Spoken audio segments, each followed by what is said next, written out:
Peppa Pig, the visitor in the garden. Peppa saw it first. It was standing near the farthest bush in the garden.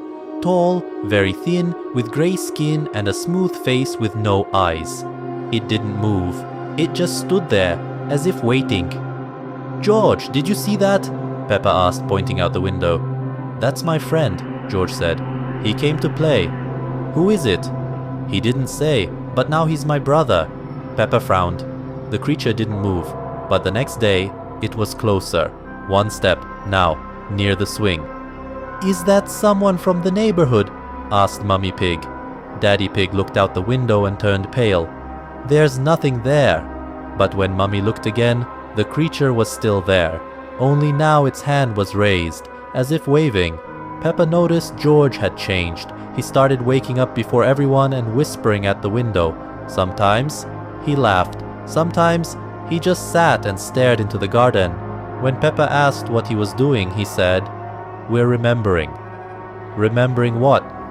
"What happened before you came." The next day the creature was already at the window. It still didn't move, but its body had grown taller, longer.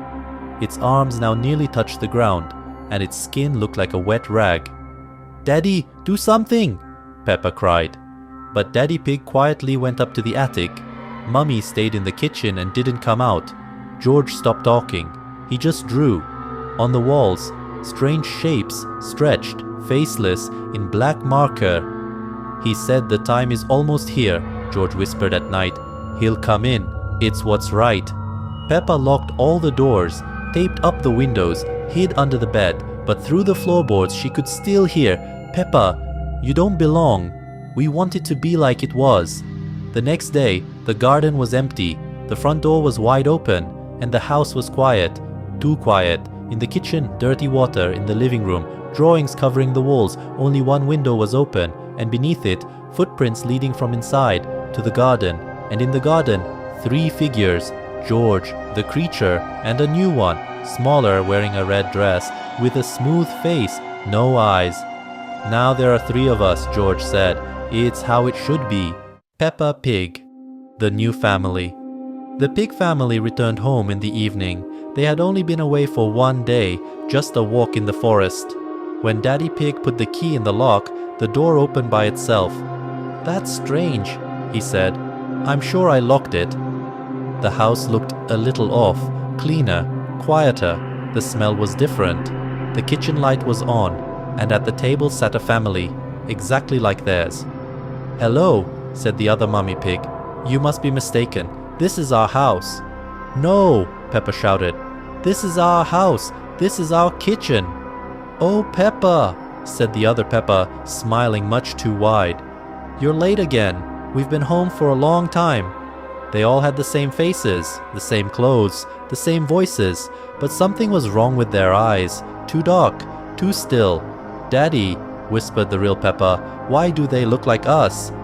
"I don't know," muttered Daddy Pig, "but I don't like looking into their eyes."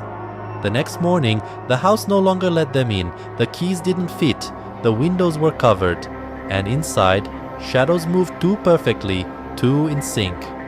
"This is where we live," George shouted, banging on the window.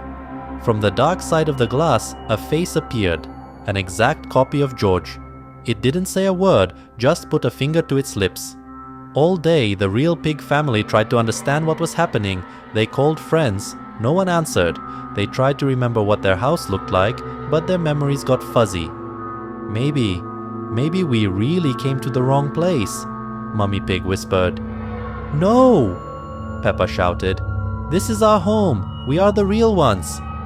"But if we're the real ones," George whispered, "then who are they?" That night, the family hid under a tree near the house. It was cold. Peppa couldn't sleep. She watched the house.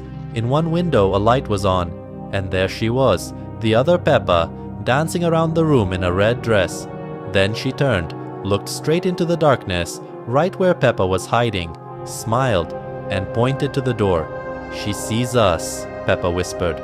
The next morning, 4 plates lay on the grass by the front door. Breakfast with notes. "For our beloved family." "What if," Daddy Pig said, "they don't want the house. They want us." "They don't need us," said Peppa, staring at the food. "They've already replaced us." The door opened again. From inside came a voice, just like Mummy's. "Peppa, George, breakfast is ready." The real family stood still. The copies waited, smiling, unblinking, and the house called them back, as if it no longer remembered who had lived there before.